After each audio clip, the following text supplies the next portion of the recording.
মনে রাখবেন 14ই ফেব্রুয়ারি থেকে নিষেধ করে লাভ নেই, কারণ 14ই ফেব্রুয়ারি ওই সকল মানুষ যায় যারা তাদের রবকে বোঝেনি। মনে রাখবেন, আমি আজকে রবের সাথে পরিচয় করে দিয়েছি এদের।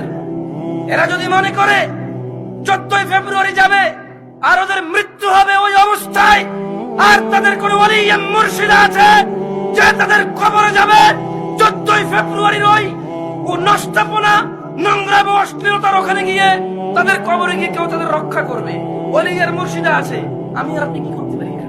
দেখা যাবে সেদিন, যেদিন বিচার হবে, মানুষ আল্লাহর সামনে আসবে এককভাবে, একা একা। সেই দিন দেখা যাবে ইয়াউমা ইয়াফিরুল মারউ মিন আখিহি, যেদিন মানুষ পলায়ন করবে তার ভাই থেকে, ওয়া উম্মিহি ওয়া আবিহি, তার মা আর তার বাপ থেকে, ওয়া সাহিবাতি ওয়া বানি, তার ছেলে এবং তার সন্তান থেকে।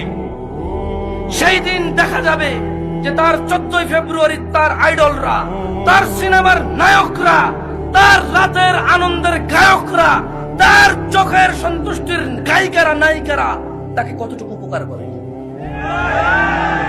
ওকে আমি 14ই ফেব্রুয়ারি থেকে নিষেধ করবো না। আরে ওর ইমানই নেই, ও মুশরিক, ও আল্লাহর সাথে শিরক করে। 14 ফেব্রুয়ারি কি আবার এখানে?